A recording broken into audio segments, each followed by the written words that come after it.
ताचे उपरांत देवस्थानाचे अधिकाऱ्याचे घरांतले मनीस येतात आनी म्हणटात की ताची दूव भायर पडल्या. तरी आसतना आमी पळयता जेजू ताका म्हणटा तूं बरोसो धर, भावार्थ मात धर.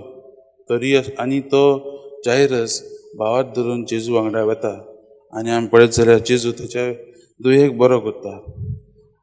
हे वाचपाचें नियाळ करता आसतना मोगाच्या भावान भयणीनो, आमी आमच्या जिवितांत नदर मारुया. जायते फावटी आमी असले अडचण्यांत बी पडटात, पूण आनी त्या वेळार आमचो भावार्थ कितें काय म्हूण आमी प्रश्न करुया.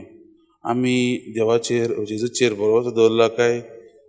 जायते फावटी आमी जेजूचेर भरवोसो दवरचे खातीर आमचेच शक्तीचेर, आमचेच पदवेचेर आमी भरवोसो दवरतात. जायते फावटी आमी करूंक जाय म्हूण आमी आमचे लागीं जाता तें करूंक जाय, पूण जायते फावटी कितें जाता तें करूनय बी कांयच जायना. आमी देवाच्या हातान आमचें आख्खें जिवीत समर्पण करूंक जाय.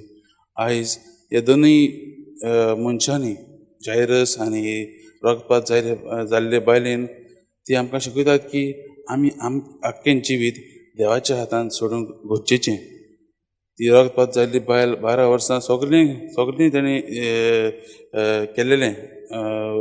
दोतोरा अशीं ती गेलेली, तरी आसतना तिका कांयच गूण येवंक ना.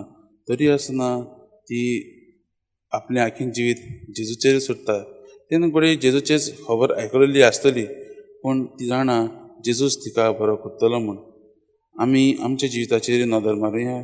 जेन्ना आमी असले परिस्थितींत पडटा तेन्ना आमी देवाच्या हातान आमचें जिवीत आख्खें समर्पण करुया.